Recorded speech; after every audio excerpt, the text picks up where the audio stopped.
La dernière fois, on avait tourné un bulletin ici. Je me suis dit, mais qui c'est celui-là, au fait? Encore un an perruqué. Ça devait être un serviteur du roi ou n'importe. Ça m'avait pas l'air très intéressant. Et donc, la statue, elle s'est réveillée. Elle m'a engueulé en disant, attends, tu me reconnais pas, je suis Montesquieu, moi. Faut pas déconner. Et là, j'ai cru que c'était une provocation. D'abord, j'ai tremblé, évidemment. Mon cœur a bondi. Quoi, la statue qui se m'a parlé, tu sais, comme à la fin de Don Juan de Molière, la statue du commandeur. Mais tu me dis, bon, alors. Et j'ai cru que c'était une provocation. Pourquoi? Parce que c'est l'homme de la séparation des pouvoirs. Et on est là en régime d'hyperconcentration des pouvoirs. À l'Assemblée, pouvoir législatif, on dit, mais je l'ai déjà dit, 2 mots, 2 mensonges. Tu vois, il n'y a pas de pouvoir et c'est pas législatif ici. Et c'est la toute-puissance de l'exécutif. Donc du coup, je me suis tapé l'esprit des lois pour voir ce que la statue elle avait un peu à me dire, tu vois. Il y a des citations qui sont pas mal, hein. C'est une expérience éternelle que tout homme qui a du pouvoir est porté à en abuser. Il va jusqu'à ce qu'il trouve des limites. Eh bien, nous devons être la limite à la toute-puissance du pouvoir présidentiel, à la toute-puissance du pouvoir macroniste, quoi. Lorsque, dans la même personne, la puissance législative est réunie à la puissance exécutrice, il n'y a point de liberté. Bon, je ne sais pas s'il y a point de liberté, tu vois, je ne suis pas aussi radical que Montesquieu, moi. Mais enfin, en tout cas, c'est pas terrible, terrible, terrible. Et c'est sûr que là, aujourd'hui, il n'y a pas de distinction entre le pouvoir législatif avec vachement de guillemets autour de pouvoir législatif. Alors après, j'en ai trouvé des que j'aime bien aussi. Si dans l'intérieur d'un État, vous n'entendez le bruit d'aucun conflit, vous pouvez être sûr que la liberté n'y est pas. Tu sais, c'est tous ceux qui veulent qu'il y ait du consensus, qu'on soit tous d'accord, la droite et la gauche ça n'existait plus, les riches et les pauvres c'est pareil, on a tous le même intérêt, on est tous le même bateau, même s'il y en a qui sont dans les soutes et qu'il y en a qui sont en première classe. Mais voilà, la citation de Montesquieu, si dans l'intérieur d'un État vous n'entendez le bruit d'aucun conflit, vous pouvez être sûr que la liberté n'y est pas. Je trouve que c'est pas mal. Tu veux qu'on s'assoie peut-être? Ah, s'asseoir non, tant qu'à faire. Parce que t'as même pas Montesquieu. À l'image, tu l'as eu? Bon. Bulletin spécial roi des riches. Moi je pense qu'on est dans ce moment où il faut changer la formule. Le président des riches ça va plus, c'est plus suffisant. Alors Hollande nous a proposé le président des ultra riches, mais moi je pense qu'il faut proposer le roi des riches maintenant. Tu vois, le roi des riches, donc là qui nous convoque à Versailles, le roi Soleil, une fois par an on doit aller écouter son discours. Lui, il n'échange pas, c'est pas comme s'il était un homme parmi les hommes qui vient débattre de ses décisions, parce que c'est lui qui prend toutes les décisions et néanmoins il n'a jamais à en débattre. Il envoie Édouard Philippe ou les ministres à la place pour être dans l'arène à sa place. Donc je pense qu'il devrait être un homme parmi les hommes, mais on est sur ce moment roi des riches. Alors il y a eu l'épisode de la faïence que j'ai mis en lumière, mais c'est comme si là il y avait un sentiment de toute puissance en face, toute puissance non pas seulement de donner aux riches, mais en plus d'en décider seul, de manière isolée. Alors, la décision qui, moi, me paraît symptomatique de ça, c'est l'exit tax. Il faut y revenir parce qu'on a eu une nouvelle la semaine dernière, quand même. Un papier du Monde. 2 informations. L'une sur le fond, l'autre sur la forme. Sur le fond, nous, on avait déjà souligné le coût de cette mesure qu'on évaluait à quelques centaines de millions d'euros. Tu vois, je disais 800, 900 millions, et puis j'étais pas sûr, donc bon, voilà. La forme, bah, il l'avait annoncé dans un magazine américain pour multimilliardaires, Forbes, avant de s'adresser directement au peuple français qui aurait quand même à payer cette mesure. Bon, là, il apparaît suite à une audition la semaine dernière, ici, hein, en commission des finances, que ça pourrait coûter 6 milliards d'euros. 6 milliards d'euros, tiens, tu peux diviser ça par 30 000, combien ça fait? Ouais, je suis mon téléphone. C'est ma veste, elle est là. Donc, on va faire le calcul en direct. Hier, j'étais au Havre et donc avec manque de soignants, locaux délabrés à l'hôpital psychiatrique, et on peut faire le calcul là très rapidement, tu vois, en direct, si je trouve la calculatrice que voilà, de 6 milliards. 6 milliards, ça fait 9 zéros, parce que les pauvres, on n'est pas toujours habitué à compter en milliards, divisé par, je pense qu'on peut dire que une infirmière, ça a coûté aux alentours de 30 000 euros par an, avec les cotisations, tout ça. Bon, mettons 35 000, tu vois, ou on peut même être large, si tu veux 40 000 euros, tu vois, il faut bien payer les gens. Hein. On est à 150 000. Ça veut dire qu'avec cette exit tax, on aurait de quoi payer 150 000 infirmières chaque année dans le pays. Tu te rends compte, les données, tu vois, tout de suite, ça prend une autre dimension quand on place ça. C'est des données en milliards avec plein de zéros au bout, quand que tu les remets en paye ordinaire des travailleurs. Bon, bah voilà, un cadeau à 6 milliards d'euros pour les plus riches de ce pays. Comme ça, là, on l'apprend finalement. Et il faut revenir sur la forme de ça. À nouveau, dans le même papier, cette suppression inattendue dont la date de mise en œuvre n'était connue ni des ministres ni de l'administration de Bercy. Ça veut dire que le gars, tout seul sur son Olympe élyséen, là, il a décidé de supprimer l'exit tax parce que ça ferait plaisir à ses copains. Et il l'annonce aux États-Unis. Et puis bon, bah voilà, bah écoutez, il y aura 6 milliards en moins dans le budget. Maintenant, ministre, démerdez-vous, quoi. Je veux dire, voilà, c'est une pratique monarchique. D'ailleurs, il a théorisé sa pratique monarchique. Hein. Les marcheurs qu'on a vus, Macron, bah si tu fais la moue, mais si, Macron, il a théorisé sa pratique monarchique. Autant dans sa campagne, il parlait d'horizontalité, de coworking, d'intelligence collective, et puis tout ça, ça c'est fini. Maintenant, c'est l'horizontalité. Il y a quand même quelque chose qui manque dans ce pays, c'est un roi.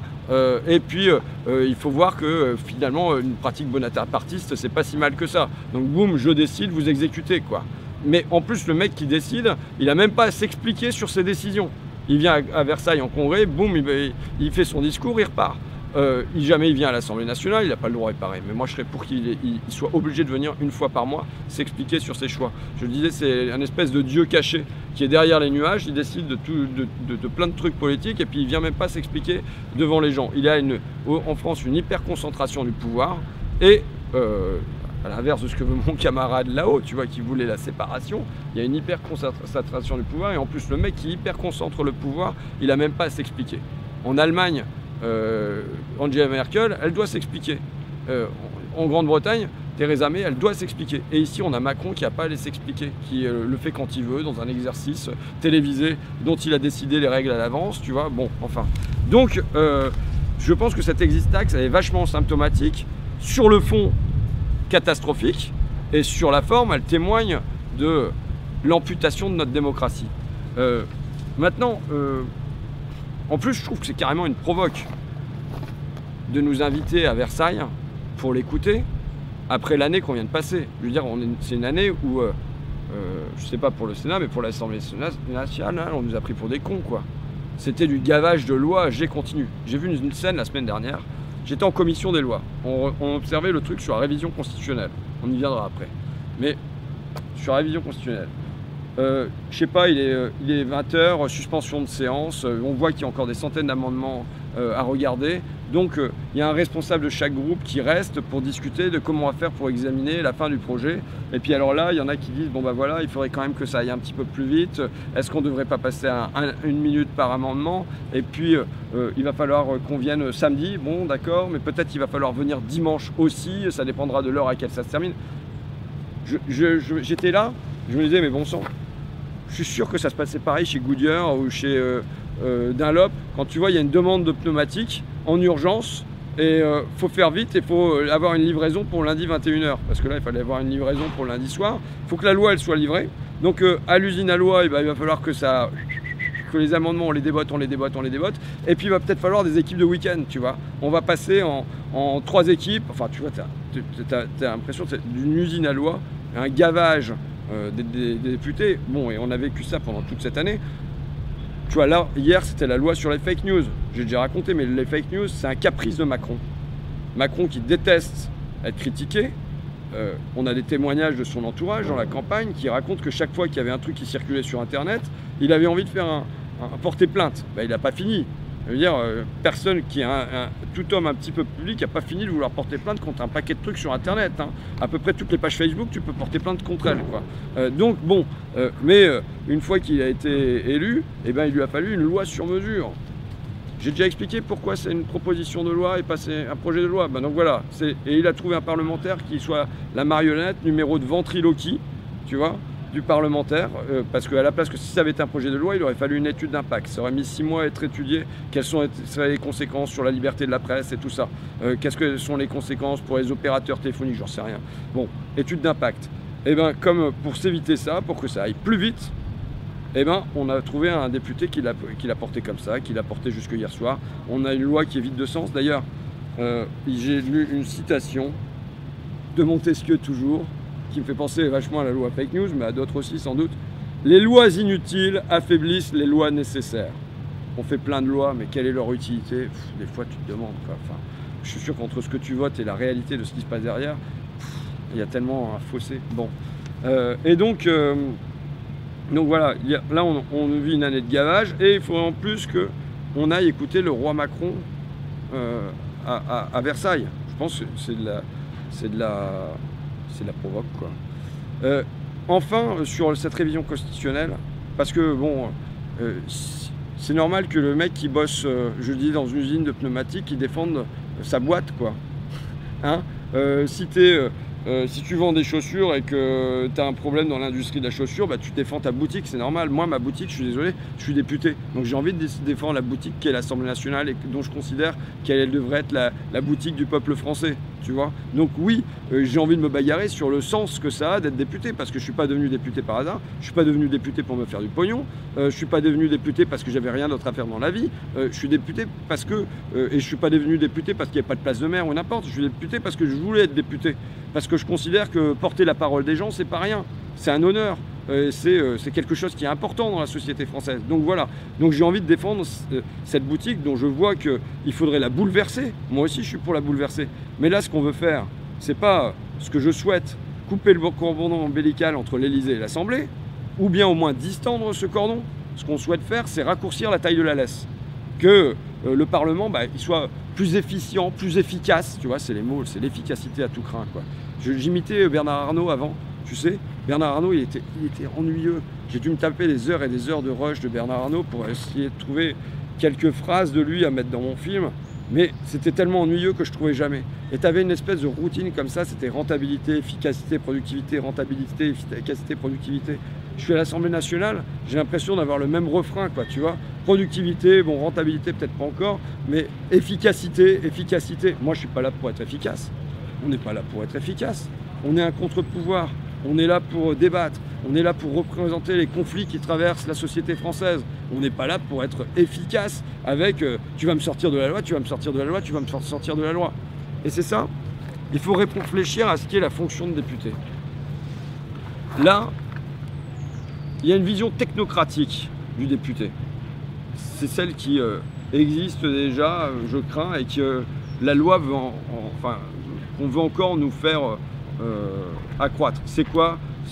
On nous parle de contrôle et d'évaluation, et puis on nous parle même, à la limite, le travail législatif. C'est du bidon, le travail législatif, parce que c'est les ministères et l'Élysée qui font l'essentiel des lois. Et ça va pas changer avec ça. Donc moi, je serais pour qu'on fasse la loi, mais c'est pas vrai. On vote la loi. Qu'est-ce que c'est? Il y a un constitutionnaliste qui expliquait ça bien. Qu'est-ce que c'est l'Assemblée pour l'instant? C'est le temps de l'habillage démocratique.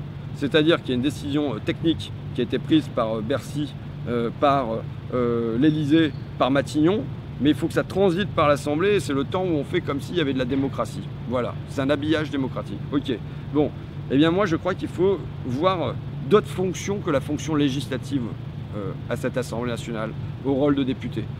Moi je suis très attaché par exemple aux députés comme un service public de proximité. Je voudrais que les gens, à la place de demander la diminution du nombre de parlementaires, parce qu'on a décidé que ça passait à 400. En fait, on a décidé, c'est qui? On. C'est le dieu caché qui est derrière les nuages, là, toujours le même, derrière les nuages de l'Élysée. C'est Macron. Il a décidé tout seul qu'il fallait passer à 400. Tu es en commission, tu interroges les rapporteurs, mais alors pourquoi 400? Il n'y en a pas un qui sait répondre. C'est Macron, il a décidé que c'était 400. Et 400, en plus, avec une dose de proportionnelle. Donc ça veut dire qu'il restera plus que grosso modo 340 députés sur les territoires. On va leur donner de plus en plus de lois, ça veut dire que les gens ils les verront plus à côté de chez eux. Or, moi, je suis attaché au rôle de député comme étant un service public de proximité. D'abord, démêler les dossiers quand les gens ils sont confrontés aux administrations, à EDF, à l'ONOFIS, HLM, tu vois, on a reçu une personne handicapée là, qui avait reçu, d'un seul coup, on lui faisait payer 250 € par mois, alors qu'auparavant c'était gratuit, pour une aide à domicile. Bon, tout ça, je considère que ça fait partie du travail du député. Ça fait partie du travail du député aussi, de voir comment les gens vivent, pour le faire ressentir, pour le faire battre ici, ça. tu vois, pour remonter cette parole. Mais ça fait partie du travail de député que d'aller d'un hôpital psychiatrique à un autre, pousser les portes, essayer de forcer qu'il y ait un rendez-vous avec l'agence régionale de santé. Ça fait partie du travail d'un service public de proximité. Et il faudrait que les gens, à la place de demander la diminution du nombre de députés, d'ailleurs, au moment de la Révolution française, il y avait 577 députés déjà, comme aujourd'hui. Ça voulait dire qu'à l'époque, il y avait 4 députés pour 100 000 habitants en France. Aujourd'hui, en comptant même le Sénat, et pourtant pour souhaiter la disparition du Sénat, ce serait plus simple, ce serait plus bon. Mais on est à 1,5 parlementaires pour 100 000 habitants. Mais les gens, ils devraient se dire, comment je fais pour garder mes députés? Je souhaite garder mes députés. Comme on se bagarre pour garder les lignes de train, comme on se bagarre pour garder un bureau de poste, comme on se bagarre pour garder une école, les gens ils devraient se bagarrer pour garder leurs députés, pour garder une permanence, pour avoir une porte à laquelle toquer quand on n'est pas content, quand on veut faire entendre sa voix. On devrait avoir ça, tu vois. Et là, il est évident qu'il y a un effet un peu prise en tenaille entre Macron qui concentre tous les pouvoirs et qui dit bon bah ce truc de l'Assemblée nationale ça sert à rien, vous allez me réduire ça, vous allez passer à 400 députés, et puis les gens qui aujourd'hui ne voient pas l'utilité du travail des députés. Et on peut s'interroger en effet sur l'utilité de ce travail. Il y a un deuxième truc que je pense, il y a une deuxième fonction qu'on doit confier aux députés. Il n'y a pas que la fonction législative, je l'ai dit, il y a une espèce de service public de proximité. Et ensuite, il faut accepter qu'on soit dans un lieu politique. C'est de la politique qu'on fait ici. C'est-à-dire, Montesquieu parlait des conflits tout à l'heure, en disant qu'il y a des conflits, il faut qu'il y ait dans une société, il y a des conflits. Moi je dis c'est bon qu'il y ait des conflits. Simplement les conflits, il faut leur trouver un moyen de représentation. Pour pas que ça se déroule par des batailles armées dans la rue. Tu vois, entre les riches et les pauvres tout le temps, entre la droite et la gauche et tout ça. Il y a des conflits idéologiques qui traversent la société française, sur l'écologie, sur tout ça. On est aussi un lieu de représentation de ces lignes de fracture. Quand bien même ça ne déboucherait pas sur une loi. C'est-à-dire qu'aujourd'hui, tout est fait autour de la loi, même si c'est bidon. Même si au fond, tous nos amendements, il n'y en a aucun qui est retenu à l'opposition, mais c'est autour de la loi que ça doit se faire le truc. Le seul moment qui est un moment de politique et de représentation pure, ce sont les questions au gouvernement. Mais dans un format hyper figé.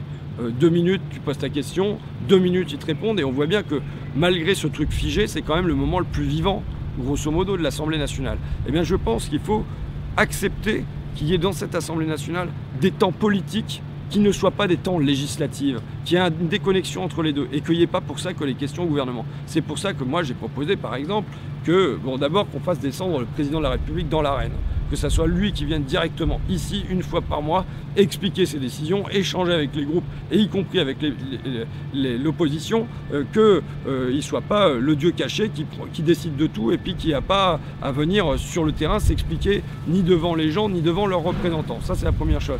Mais moi, je serais pour... Tu vois, hier, on était au Havre. À l'hôpital Pierre Janet, rebaptisé Pierre Janet, avec les perchés sur leur toit, qui nous ont fait visiter l'hosto. Alors je dis, il y a ce qu'on voit et ce qu'on ne voit pas, et ce qu'on ne voit pas, c'est le temps de parole qui disparaît. Tu vois, Julie, c'était la première fois qu'elle entrait dans un hôpital psychiatrique, elle m'en a parlé là, ce midi à la cantine. Moi, c'est des choses qui ne me marquent plus, les gens qui déambulent, un peu sous cacheton, ça me marque plus parce que je m'y suis habitué, tu vois. Mais elle, ça l'a marqué, et ce qu'elle a ressenti, et c'est un mot, c'est juste, c'est la grande solitude des gens, tu vois. Elle a ressenti une grande solitude des malades. Et c'est sans doute ça qu'il faut chercher à briser. C'est ce truc de solitude, comment tu reconstruis du lien avec l'autre, avec un autre extérieur à toi, avec du soignant ou avec d'autres patients. Comment tu reconstruis, comment tu brises cette cage de verre de la solitude. Je trouve que son mot était super juste, de solitude. Et donc évidemment, ça passe par des activités, faire de la pâte à crêpes ensemble, faire des céramiques, faire de la faïencerie, faire des trucs comme ça, ensemble, qui fait que c'est un moment où quand on fait ensemble, on commence à parler ensemble, il y a du lien qui se retisse. Et évidemment, ce qu'on ne voit pas, on voit les murs délabrés, on voit les matelas posés dans les halls, tout ça on le voit. Mais ce qu'on ne voit pas, c'est ce temps d'activité, ce temps commun, ce temps d'échange qui a disparu et qui fait que pour chacun, on se trouve renfermé dans la cage de verre de sa solitude, et sans doute aussi du côté des soignants. Et ça, je pense que ça ne se voit pas. Et donc, tu te dis, merde, comment il va raccrocher ça avec l'Assemblée nationale?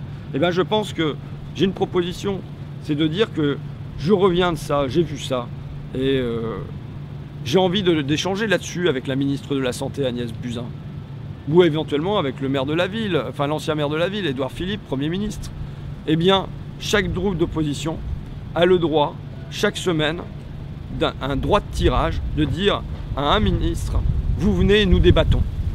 Et là, moi, je ferais citer Agnès Buzyn, et nous aurions une salle avec peut-être une trentaine de personnes qui seraient présentes, ça serait pas forcément massif, avec une demi-heure, et on aurait 2 fois un quart d'heure pour échanger. Ce ne serait pas un quart d'heure, je parlerais 3 minutes, elle répondrait 5 minutes, je reprendrais la parole 5 minutes, mais à la fin, ça durerait une demi-heure. Ça serait filmé. Et il y aurait la possibilité, voilà, pour les groupes, et notamment les groupes d'opposition, chaque semaine, de faire citer un ministre et d'avoir un débat. Et aujourd'hui, je pense que le débat avec Agnès Buzyn sur la psychiatrie serait riche. Or, il n'y a pas de lieu de débat. Où est-ce qu'on va débattre la psychiatrie? Il faut qu'une émission de télé se décide à ce que ça fasse de l'audimat. Pour qu'ils mettent la psychiatrie à leur programme, il faut que Agnès Buzyn accepte de se déplacer. Tu vois, et à mon avis, elle ne le fera pas. Donc je pense que ça serait, par exemple, un format intéressant. Et ça remettrait du temps politique. Ça ne serait pas forcément lié à une loi, ou du moins pas lié à une loi immédiatement. Ça ne serait pas des amendements et ainsi de suite, mais ça serait de la discussion politique. Alors qu'est-ce que vous faites pour l'hôpital public aujourd'hui? Et je pense que ça passionnerait les Français. Mais le truc, c'est qu'ils veulent que ce lieu, il ne passionne pas les Français. Ils veulent créer le désintérêt pour ce lieu. Ils veulent le technocratiser, ils veulent l'enfermer, ils veulent l'isoler, ils veulent le marginaliser. Moins ce lieu et ce qui s'y dit est vu, et mieux il se porte. Parce qu'ils ne veulent pas de la démocratie. Ils n'en veulent pas. Et en particulier, Macron ne veut pas de la démocratie. Il ne veut pas de quelque chose de vivant. Il ne veut pas de ce cœur battant de la France. Il ne veut pas de ces classes populaires qui se réveillent et qui se demandent quel destin commun on peut bâtir ensemble. Ils ne veulent pas de ça, parce qu'ils veulent décider de notre destin commun tout seuls. C'est ça la réalité. Et on a des expressions de ça qui sont manifestes. Christophe Barbier qui disait que voilà, qu'il faudrait un nouveau traité européen, mais qu'on sait que le peuple n'en voudra pas, donc il faut faire une forme de putsch, tu vois, un putsch technocratique. Mais en fait, le putsch technocratique, on l'a depuis déjà des années. Et Macron, le témoignage, donc il y a une cause psychologique dans le resserrement démocratique que l'on vit, parce que je pense qu'on vit un temps de resserrement démocratique. Je le vois sur la loi secret des affaires, je le vois sur la loi fake news, je le vois éventuellement sur la réforme de l'audiovisuel, mais là je le vois côté parlementaire sur la révision constitutionnelle. Il y a une régression démocratique, il y a un rapetissement de la démocratie, un rapetissement souhaité, qui correspond à un état psychologique de Macron, individu Macron, qui ne supporte pas la contradiction, qui veut pouvoir... voilà, il a déjà quand même... Drahi, c'est son copain, Niel, c'est son copain, Lagardère, c'est son copain, Bouygues, c'est son copain, Bernard Arnault, c'est son copain. Il est à peu près copain avec tous les patrons de presse. Et pourtant, il trouve qu'il y a encore un peu trop de dissidence dans la presse, tu vois. Bon, et il a... Donc c'est fake news, c'est secret des affaires. Là, ici, il a une majorité automatique et pléthorique qui lui lèche les bottes, de Rugy lui lèche les bottes, président de l'Assemblée nationale qui ne défend pas du tout nos prérogatives, mais qui est un complice de l'Élysée dans la tuerie de cette Assemblée nationale, tu vois, dans son dépeçage. Salut François. Qu'est-ce que je disais? Oui. Voilà. Il y a un côté donc... individuel, psychologique de Macron. Voilà, il a une majorité automatique et pléthorique, il a un président de l'Assemblée nationale qui lui lèche les bottes, mais ça suffit pas, il faut encore qu'il fasse des lois pour restreindre le pouvoir du Parlement et nous gaver encore plus, que ce soit encore plus le gouvernement qui décide de ce qui va se passer ici. Bon, il y a un côté perso de Macron, mais il faut bien voir que cette psychologie individuelle reflète en fait un état politique présent. L'état politique présent, c'est quoi? C'est que la base sociale pour leur projet, elle est rétrécie. Et ils le savent. Ils ne feront pas, je l'ai dit, de référendum sur un prochain traité européen. Ils n'en feront pas sur les accords Mercosur, ils n'en feront pas sur le CETA, ils n'en feront pas sur l'ALENA. Au fond, leur projet, qui est le libre-échange au niveau mondial, la concurrence libre et non faussée au niveau européen, c'est cuit. Ils n'ont plus la majorité dans le pays pour ça. Et donc, il y a la nécessité d'aller vers un resserrement démocratique. C'est le temps, et je pense que c'est le temps qu'on vit. Alors, ça nous éloigne un peu du congrès de Versailles, mais au fond, je pense que voilà, ça en est ce côté monarchique assumé, maintenant, je voulais retrouver la citation de Ballandier, tu sais, qui disait, tu l'as? Ouais. Bon, pour conclure, parce qu'on est à 27 minutes, c'est ça? Donc c'est un ethnologue qui s'appelle Georges Ballandier. Comment j'ai lu ça? Ah oui, on m'a passé son bouquin, bon, enfin bon, qu'importe. Il dit ceci. L'idéologie se dévoile lorsque l'ordre inégalitaire paraît solidement établi. Ses utilisateurs ne pensent plus être contraints à la ruse. Je pense que c'est le moment qu'on vit. C'est le moment qu'on vit avec l'étalage de l'injustice des décisions fait avec arrogance, voilà, je vais te donner 6 milliards pour les plus riches à nouveau avec les taxes qui s'ajoutent à la suppression de l'impôt sur la fortune et ainsi de suite, et ainsi de suite, et ainsi de suite. Et ensuite, je vais aller te récupérer des piécettes sur les APL, sur la CSG, sur le RSA, sur tout ça. Bon, et je pense que le côté monarchique assumé de Macron, de je décide tout seul et je vous emmerde, je pense que aussi hein, c'est ce moment inégalitaire et donc évidemment c'est se demander si à un moment il va pas trop loin. Pour faire, je vais encore vous faire une minute, mais ça me fait penser à Laurent Somon, président du conseil départemental de la Somme, qui pendant des années a pris des décisions injustes concernant les auxiliaires de vie sociale, concernant la suppression des cantines, de l'aide pour les cantines, de l'aide pour les transports, enfin pour les centres médico-sociaux et ainsi de suite. Il a pris plein de décisions très rapides, avec un côté monarchique et injuste. Et il a cru que ça pourrait marcher comme ça tout le temps. Et boum, d'un seul coup, il y a eu une limite qui a été posée. La limite, c'était l'histoire des collèges. Et je pense qu'il est cuit maintenant. Tu vois? Eh bien, à un moment, il faut parier, c'est un pari pascalien, il faut parier sur le fait que le peuple va se dresser comme une limite sur l'une des décisions de Macron. Ce ne sera pas une histoire de collège, ça sera autre chose. Mais, ce sentiment de toute-puissance qu'il développe fait qu'à un moment, il ne va même pas comprendre qu'on lui pose des limites en face. Tu vois, ça reprend la phrase d'ailleurs pour faire un effet de boucle avec le camarade Montesquieu. C'est sa phrase qui dit « C'est une expérience éternelle que tout homme qui a du pouvoir est porté à en abuser. Il va jusqu'à ce qu'il trouve des limites. » Eh bien, nous devons être la limite au pouvoir de Macron. Lundi, je pense que je vais faire une permanence avec les gens qui veulent me rencontrer lundi après-midi dans ma circonscription. Donc voilà, je le dis, j'ai eu un cas là, lundi, que j'ai trouvé vachement fort, une dame qui a eu un accident, un AVC, qui s'est retrouvée paralysée de tout le côté gauche.